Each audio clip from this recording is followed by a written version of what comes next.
What is going on, guys? Today is May 5th, 2026. It is Tuesday. I took one trade today and ended up losing 22 points today. I'm pretty much just going to make this a short video. I want to go over my thought process and a little bit of why, it's not smart to short at all-time highs. But if you have the right structure, you can take the trade and kind of see how it wants to play out. And that was a situation that I kind of got into today as I saw a short setup, and I was expecting a rebalance of the range and it ended up not playing out. But my number one rule is to not short at all-time highs. So yeah, let's pretty much just go ahead and jump into it. I'll tell you guys a little bit about my daily bias, but I'm going to kind of just jump into this whole entire situation of what we have right here. So first of all, this whole structure isn't great for me. Like, I was literally going into open. I'll go ahead and tell you this. It's like you had to be bullish, but the main draw on liquidity was this high right here, and we had taken out before the market opened. So this is why, like, okay, maybe no trade day for me. But again, I was realistically just patient to see if something wanted to present itself. And I was okay with waiting. So I waited and was just literally waiting to see if we could get something right. I was initially looking for long. So first, I'll kind of go over this.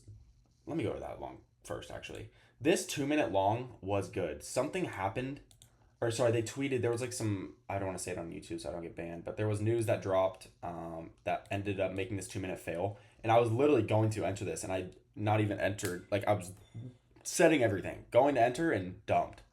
So originally I would have gone stopped out on this, but again, this was a good trade if you took this. Really, really A plus.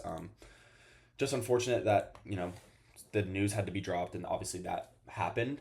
But that's perfectly fine. Again, the whole entire reason of this is because we had that 5 minute retrace. We reswept the low, or pretty much we had this 5 minute retrace. This is like literally what we were looking for. We saw this 5 minute intermediate low. But again, you're really watching that 5 minutes. So we had a 5 minute retrace, 2 minute inversion back to the upside. Literally beautiful. I just didn't get the entry, and as soon as I was about to, right, it just completely diddied. So those kind of things happen, but again, ended up fading this. And then this was another one that was okay if you wanted to get a re-entry, but again, once you see something like that, you're kind of just like, nah. So this one was okay. This was a 1 minute right here. So, I mean, you could have taken this. I personally didn't because of my risk management. I just didn't really like the extension that we had of this 1 minute. Maybe if we closed a little bit lower, maybe we still got like the change in state delivery and we got the inversion, I would think about it. But again, I kind of just faded this long, which overall this was good though. That was a good loss, whoever took that. Now, okay, I'm kind of sitting here looking for some sort of confirmation, because honestly, like, we're accumulating that. This is something I should have probably identified, right? I did identify as like, okay, we're accumulating now. I was literally calling this out to my live. I was live on stream, so I was literally calling this out like, okay, we're accumulating. We're probably gonna get some sort of manipulation, and then we're gonna get a distribution higher for longs. The only other thing we have, which I'm gonna go ahead and mark it out now, is we had this 15 minute intermediate low right here. Now wait. So now, honestly, in this whole entire area, I'm looking for shorts. Not because the drawn liquidity is obvious, not because of anything like that. It was strictly because the SMT that we had, which we had a 5 minute SMT. Let me go ahead and go to the 5 minute. We had this SMT right here at this high, which initially gave me my idea for this trade, for us to want to continue lower and get a rebound to this range. And as you guys can see, blah, blah, blah, SMT.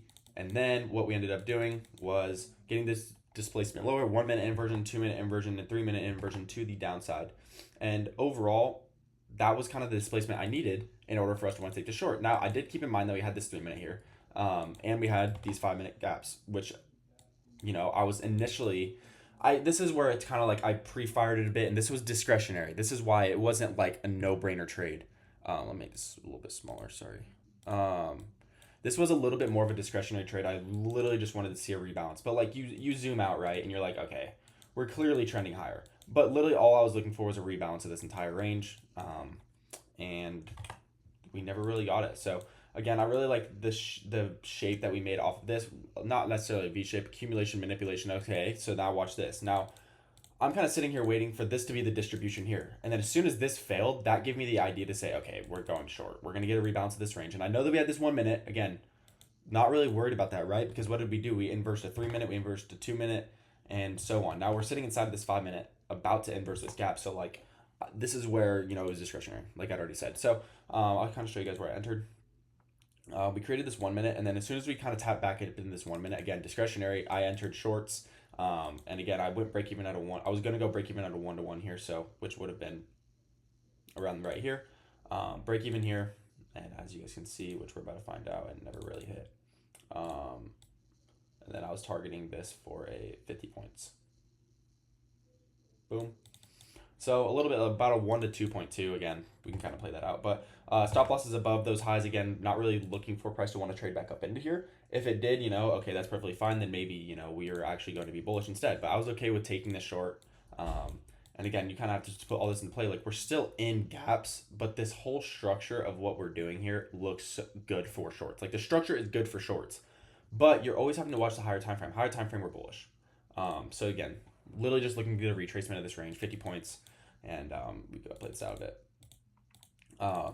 So right here, I almost got stopped out. We actually ended up creating an SMT here. And it actually sent us back lower. So right here, I was like, okay, like this trade could potentially be playing out. But, at this point, I'm like, all right, yeah, we're truly bullish. We're respecting these gaps. We're still didn't inverse this 5 minute.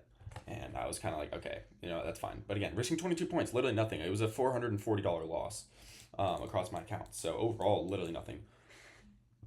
So this is why risk management is so freaking important. Like, this is like one thing I really want to talk about. If you're sitting here like, I just know we're going to go short, and you're setting like a stop loss, like this far, like that for one, that's unrealistic. Like, you don't want to have a stop loss like that. And I have my ICE model risk management, which, like my students know. But again, this is realistic. Like, risk management overall is what holds you accountable to your win rate, holds you accountable to be profitable long term, right? Because if you were maybe somebody else might have, or you did who's watching this, took maybe a short or a long in a wrong spot, and you had like a 50-point stop loss, you're probably blowing your account. You're probably taking a bigger loss than you need to. In these kind of markets, there's no reason to have wide stops. So overall, that's why this super small minimum loss on the day, literally nothing at all. And that's why it's so important to have good risk management and understand that, setups like these can fail. In turn, if I would have identified, that, maybe I should have gone break even, I would have. But again, when I enter a trade and I'm convinced of it, like I don't go break even until, I have my specific break even line, which is usually at a 1-to-1 and or an internal draw on liquidity that we could potentially reverse off of. That's how I go break even.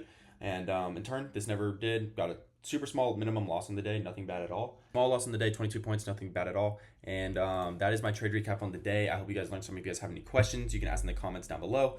And ICE Community is also live. I'm live trading there Tuesdays and Thursdays, and then weekly calls on Wednesday, which hold a lot of value. It's super cool in there. And I will leave the link in the comment section down below, and I will catch you guys on the next trade recap video.